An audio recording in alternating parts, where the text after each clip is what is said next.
तीन तिगाड़ा काम बिगाड़ा। तीन बहुओं के रवैये से सासू माँ बहुत परेशान थी। दरअसल बात ये थी कि तीनों बहुओं में किसी बात को लेकर अनबन हो गई थी। तब से ही तीनों एक दूसरे से मुंह फुलाए रहती थी। ना कोई सीधे मुंह किसी से बात करती, ना किसी का कहना मानती। पड़ोसी भी इस बात को जानते थे और जाने कैसे कैसे बातें भी करते। इसीलिए सासू माँ ने तीनों बहुओं को तुरंत अपने कमरे में बुलाया। मैं कई दिनों से देख रही हूँ, तुम तीनों अलग अलग सारे काम कर रही हो। ये सब नहीं चलेगा, तीनों को मिलकर ही काम करना पड़ेगा। सास की बात सुनकर एकदम से बड़ी बहू बोल उठती है। नहीं मम्मी जी, मैं इन दोनों के साथ कुछ नहीं कर सकती। मैं इस घर की बड़ी बहू हूँ, फिर भी ये मेरा कहना बिल्कुल भी नहीं मानती। अरे जेठानी जी, जानबूझकर मुझे डबल काम करवाती है आप, और छोटी मुझसे टेढ़े मुंह ही बात करती है। इन दोनों के बीच हमेशा सैंडविच बन जाती है मेरी, और मैं हमेशा आलू की तरह बीच में मसली जाती हूँ। मम्मी जी, इन दोनों को लगता है कि मैं छोटी हूँ तो इनके पैरों तले दब जाऊंगी, लेकिन नहीं, मेरा भी उतना ही अधिकार है जितना इन दोनों का है।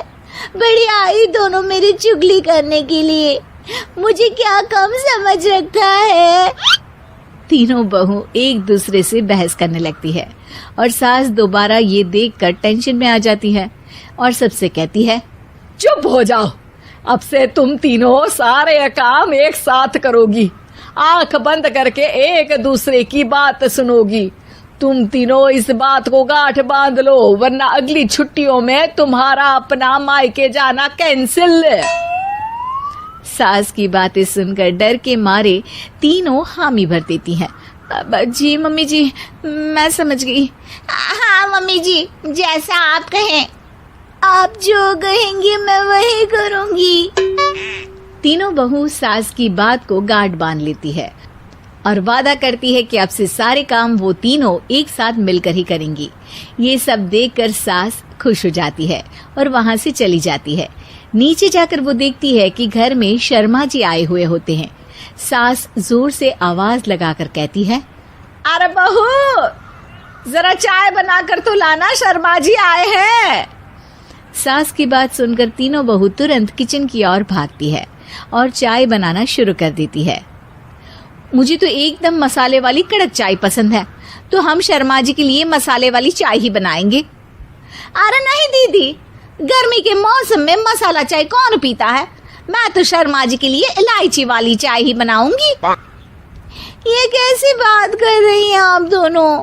मेरी मम्मी ने सिखाया है कि मेहमान को ज्यादा दूध और शक्कर वाली चाय देनी चाहिए, वरना वो घर वालों को कंजूस समझते हैं। तो मैं तो शर्मा जी को ऐसी ही चाय दूंगी। तीनों बहुएं अपने अपने तरीके से चाय में शक्कर, मसाला, पत्ती सब डाल देती है। उबलने के बाद तीनों मिलकर चाय बाहर लेकर जाती है और शर्मा जी और सासू माँ को देती हैं। चाय पीने के बाद शर्मा जी सासू माँ को देखकर शर्मा जाते हैं और शर्मिंदा महसूस करते हैं कि आखिर उन्होंने चाय पीने के लिए हामी क्यों भरी। सासू माँ भी चाय पीना शुरू करती है और कहती हैं, अरे बहू, ये कैसी चाय बनाई है? चाय है या मीठे दूध की बासुंदी? हाँ, चाय अच्छी नहीं लगी क्या? कोई बात नहीं, हम पराठा बनाकर लाते हैं। चलो चलो अंदर। हाँ चलो। हाँ, आती हूँ मैं भी।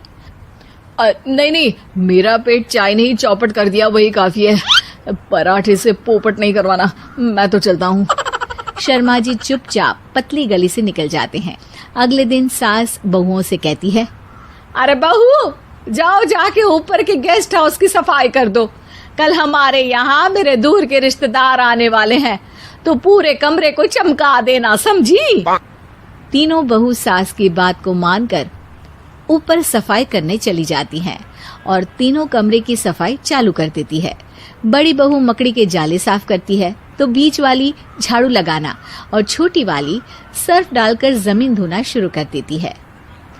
अरे दीदी, जेठानी जी, अभी मैंने पूरी फर्श धोई और आप फिर से धूल नीचे गिरा रही हैं। और मछली जेठानी जी, आप बिना झाड़ू की धूल यहाँ छटक रही हैं। अरे तीनों को साफ करना है, एक साथ सफाई करते हैं ना। अरे वही तो, हम साथ साथ हैं, घर साफ साफ है। तीनों बहू ऐसे ही काम में उलझ जाती है और 2 घंटे तक एक ही कमरे की सफाई करती रहती है। बहुत देर से अपनी बहुओं को ना देखने के कारण सास ऊपर कमरे में उन्हें देखने जाती है, लेकिन कमरे में घुसती ही वो गीली फर्श पर फिसलने के कारण नीचे गिर जाती है। ओरी मोरी मैया, हड्डी मरोड़ के रख दी। आए मेरी तो कमर ही टूट गई रे। तीनों बहुएं सास को उठाती हैं और बिस्तर पर सुला देती है।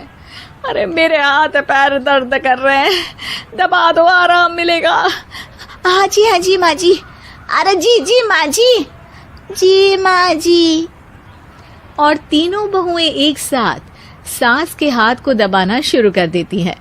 माँ की तो चीख ही निकल जाती है और नतीजा ये होता है कि सास के बचे हुए शरीर में भी दर्द उठ जाता है।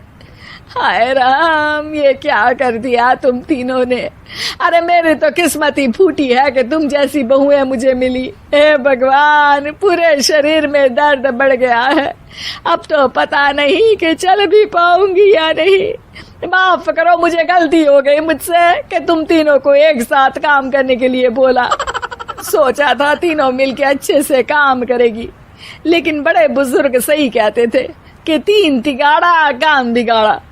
तुम लोगों ने ये बात ना आज साबित करके दिखा दी। तुम तीनों को तो समझाना यानी मानो भैंस के आगे बीन बजाना है। तुम्हें अकेले अकेले काम करना है ना, तो अब से तुम अकेले ही अपना अपना काम करो। तीनों बहुएं वहां से जाने लगती है। अरे कहाँ जा रही हो? आप ही ने तो कहा कि अपना अपना काम तो मुझे मुल्तानी मिट्टी लगानी है। अरे मुझे भी तो नेल पॉलिश लगानी है, मुझे ना मेहंदी लगानी है। सास अपना सर पीट लेती है और कहती है, अरे मुझे भी लगाना है कुछ। क्या माँ जी? क्या माँ जी? क्या माँ जी? तुम्हारे घर वालों को फोन तुम्हारी हरकतें बताने के लिए।